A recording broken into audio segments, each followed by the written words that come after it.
Again. Happy 25th anniversary na po na bigay ni Lord na pag-iibigan namin. Wow. Survive and still loving each other. So ayun, bagamat usual na ginagawa namin, pero special tong araw na to kasi nga anniversary namin. Ano lang masasabi mo, Mrs. Damaso? Thank you, Lloyd. Thank you, Lord. Amen. So ito yung beach, yung beach shore. Tapos ito naman yung, guys, ano to, nasa pagitan ng paghahalo ng tabang at saka ng alat. Ito yung dagat, kasi ito naman yung ilog. Yan, Okay. yan yung ilog. Hindi natatanaw natin sa daan. Yes. At maganda yung ilog dito, linaw tapos malaki. Ang laki, no? Kaya possible may mga magagandang malalaking isda rito, kaya best para ano to, Mamimingwit ka. mamingwit mamaya. Oh, may nakaiwan dito ng brief. Yan guys, oh. Yung dagat, ayan yung seashore, and then yun yung bakanting lote. Tapos syempre misis kong talaga naman, parang hanggang ngayon napaka, tingnan naman, sino magkaakalang 48 years old na yan, my dear, naku po. Tapos yung nagsasalita ngayon 45 years old. Yan, nagmo-moist tuloy yung aking ano, gawa ng David eh. gininaw, nilamig kagabi sa aircon yung ano, GoPro natin. Ayan, may moisture siya dun sa screen, oh. Diba? Diba, guys?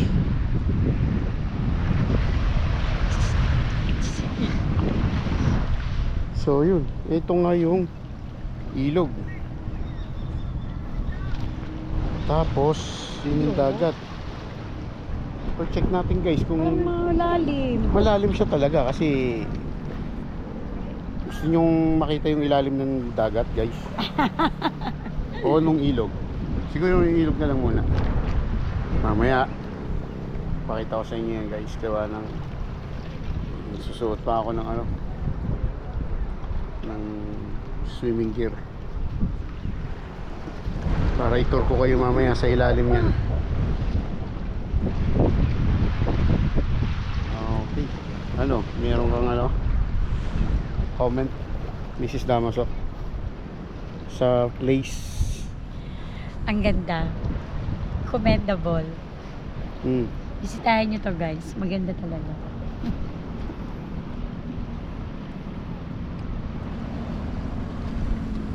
Lang. Tapos sa akin itutok yan.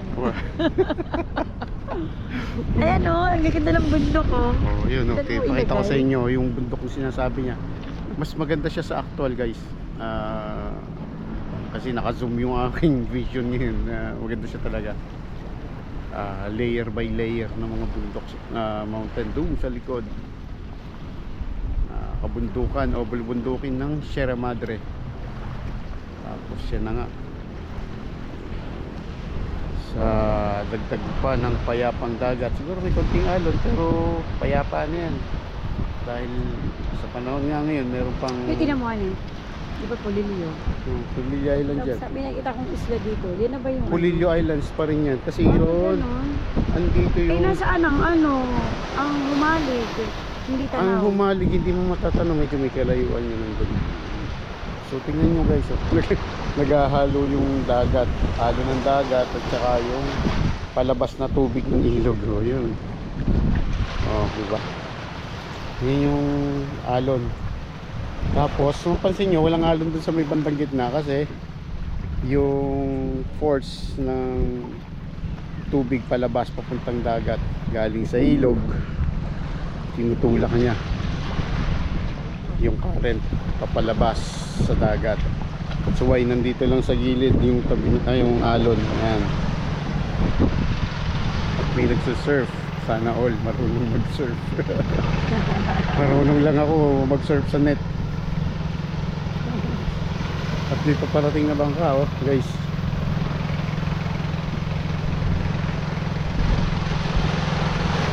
Excited na akong sisirin yung ano, ilog sa dagat. Hopefully lang may ano sana. Di ba yung delikado pa? Alin? Sisirin yung gitna na yan, yung ilog at saka dagat. Hindi naman. Delikado yan pag hindi ka marunong lumangoy. Yun o. Tignoan.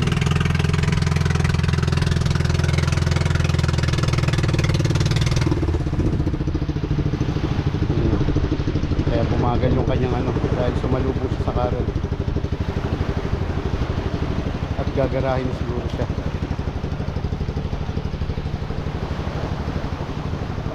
Okay. Siyempre, ang kukumpleto sa magandang place at magandang view yung aking misis na panintanging humarap sa aking camera. Kaya hindi pa rin siya sanay. Almost mula mag-start nung magkaroon ng camera, kahit nung DSLR or yung mga film pa yung camera na meron ako, siya na yung subject ko. Parang naninibago pala siya, guys. Ang gaya natin siya. Bakit kaya, ma'am? Eh? Yun, no? Kita nyo?